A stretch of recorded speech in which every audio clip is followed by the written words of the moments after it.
3 தமிழர்கள் திட்டமிட்டு கொலை செய்யப்பட்டது உடற்கூறாய்வில் அம்பலமாகி இருப்பதாக பாமக தலைவர் அன்புமணி ராமதாஸ் குற்றம் சாட்டியுள்ளார். இந்த விவகாரத்தில் தமிழக அரசு இனியும் விலகி நிற்காமல் நடுவண் புலனாய்வுத்துறை விசாரணை நடத்த நடுவண் அரசை வலியுறுத்த வேண்டும் என்றும் அவர் கேட்டுக் கொண்டுள்ளார். பாமக தலைவர் அன்புமணி ராமதாஸ் வெளியிட்டுள்ள அறிக்கையில், கர்நாடக மாநிலம் ஹானூர் வனப்பகுதியில் 3 தமிழர்கள் சுட்டுக் கொல்லப்பட்டது இருதரப்பு மோதலில் அல்ல, அவர்களை கர்நாடக வனத்துறை திட்டமிட்டே கொடூரமாக படுகொலை செய்திருக்கிறது என்பது அவர்களின் உடற்கூறாய்வு அறிக்கையில் உறுதியாகியுள்ளது என்று குறிப்பிட்டுள்ளார். இவ்வளவுக்கு பிறகும் சுட்டுக் கொல்லப்பட்ட தமிழர் குடும்பங்களுக்கு நீதி வழங்குவதற்கு கர்நாடக காங்கிரஸ் அரசு முன்வராதது கண்டிக்கத்தக்கது என்றும் அவர் சாடியுள்ளார்.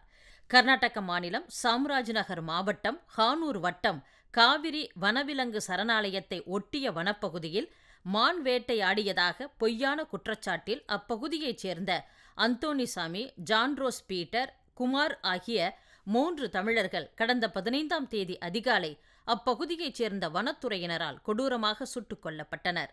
அவர்கள் 3வரும் மான்களை வேட்டையாட வந்ததாகவும் அப்போது வனத்துறையினருடன் ஏற்பட்ட மோதலில் சுட்டுக் கொல்லப்பட்டதாகவும் கர்நாடக வனத்துறை கூறிய நிலையில் அது அப்பட்டமான பொய் என்று கொல்லப்பட்டவர்களின் குடும்பத்தினர் குற்றம் சாட்டினர். ஆனால் அந்த குற்றச்சாட்டுகளை செவிமடுக்காத கர்நாடக அரசு கொல்லப்பட்ட 3 தமிழர்களும் மான் வேட்டைக்காரர்கள் என்று அவதூறு பரப்பியது. அது மட்டுமின்றி அவர்கள் 3வரும் வனத்துறையினரை துப்பாக்கிகளால் சுட்டதால்தான் பாதுகாப்புக்காக அவர்களை வனத்துறையினர் சுட்டுக் கொன்றதாகவும் பொய் கூறியது. இந்த நிலையில்தான் அவர்களின் உடற்கூறாய்வு அறிக்கை கசிந்து கர்நாடக அரசின் பொய் முகமூடியை கிழித்தெறிந்து நடந்த உண்மை என்ன என்பதை ஒட்டுமொத்த உலகிற்கும் உணர்த்தியுள்ளது. கர்நாடக வனத்துறையினரால் படுகொலை செய்யப்பட்ட 3 தமிழர்களில் குமாரின் இடது மார்பிலும் இடுப்புக்கு கீழும் துப்பாக்கி குண்டுகள் பாய்ந்துள்ளன. அந்தோணிசாமியின் வலது மார்பிலும் அடிவயிற்றிலும் குண்டு பாய்ந்த காயங்கள் உள்ளன. அவரது விலா எலும்புகளும் நொறுங்கியுள்ளன. இருவரின் உடல் முழுவதும் துப்பாக்கி குண்டு பாய்ந்த காயங்கள் காணப்படுகின்றன. அவை அனைத்தும் மிகவும் நெருக்கமாக இருந்து சுடப்பட்டவை என்றும் உடற்கூறாய்வு அறிக்கையில் தெரிவிக்கப்பட்டுள்ளது. கொல்லப்பட்ட 3ஆமவரான ஜான்ரோஸ் பீட்டரின் உடற்கூறாய்வு அறிக்கை கசியவில்லை என்பதால் அது குறித்த விவரங்கள் தெரியவில்லை. கர்நாடக காட்டுப்பகுதியில் வனத்துறைக்கும் தமிழர்களுக்கும் இடையே துப்பாக்கிச் சண்டை நடந்ததாகவும் அதில்தான் 3வரும் கொல்லப்பட்டதாகவும் கர்நாடக அரசு கூறியிருந்தது. அது உண்மை என்றால் தமிழர்கள் 3வரின் உடல்களிலும் வெகு தொலைவில் இருந்துதான் குண்டுகள் பாய்ந்திருக்க வேண்டும்.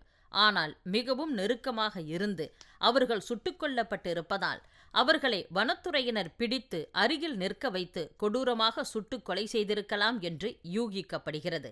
நடுநிலையான விசாரணை நேர்மையாக நடந்தால் மட்டும்தான் இந்த விஷயத்தில் உண்மைகள் வெளிவரும். கர்நாடகத்தில் தமிழர்கள் படுகொலை செய்யப்பட்ட நிகழ்வு குறித்து அங்கு சென்று விசாரித்த பாட்டாளி மக்கள் கட்சியின் உண்மை கண்டறியும் குழு 3 தமிழர்களும் கர்நாடக வனத்துறையினரால் பிடிக்கப்பட்டு மிகவும் அருகில் நிற்க வைத்து சுட்டுக் கொல்லப்பட்டுள்ளனர் என்று தெரிவித்தது. இது தொடர்பாக பாமகவின் உண்மை கண்டறியும் குழு தருமபுரியில் செய்தியாளர்களிடம் முன்வைத்த குற்றச்சாட்டுகள் அனைத்தும் உண்மைதான் என்பதை மைசூர் மருத்துவமனை அளித்த உடற்கூறாய்வு அறிக்கை உறுதி செய்துள்ளது. இவ்வளவுக்கு பிறகும் 3 தமிழர்கள் சுட்டுக் கொல்லப்பட்ட விவகாரத்தை மூடி மறைப்பதில்தான் கர்நாடக அரசு தீவிரம் காட்டுகிறதே தவிர உண்மையை ஒப்புக்கொண்டு கொல்லப்பட்டவர்களின் குடும்பங்களுக்கு நீதி வழங்க எந்த நடவடிக்கையையும் எடுக்கவில்லை. அவர்களின் உடற்கூறாய்வு அறிக்கையை கூட கர்நாடக அரசு வெளியிட மறுக்கிறது. இந்த விவகாரம் பற்றி அதிகாரம் இல்லாத மாஜிஸ்ட்ரேட் விசாரணைக்கு ஆணையிட்டிருப்பதன் மூலம் உண்மையை மூடி மறைப்பதற்கு கர்நாடக அரசு துடித்துக் கொண்டிருக்கிறது. கர்நாடக அரசின் இந்த சதித்திட்டத்தை அறிந்திருந்ததால் தான் இது குறித்து நடுவண் புலனாய்வுத்துறை விசாரணைக்கு ஆணையிட வேண்டும் என்று பாட்டாளி மக்கள் கட்சி வலியுறுத்தி வருகிறது. பிரதமர் மோடி, உள்துறை அமைச்சர் அமித்ஷா, தேசிய மனித உரிமை ஆணையத்தின் தலைவர் நீதியரசர் வி. ராமசுப்பிரமணியன், கர்நாடக முதலமைச்சர் டி.கே. சிவக்குமார் ஆகியோருக்கும் கடிதம் எழுதினேன்.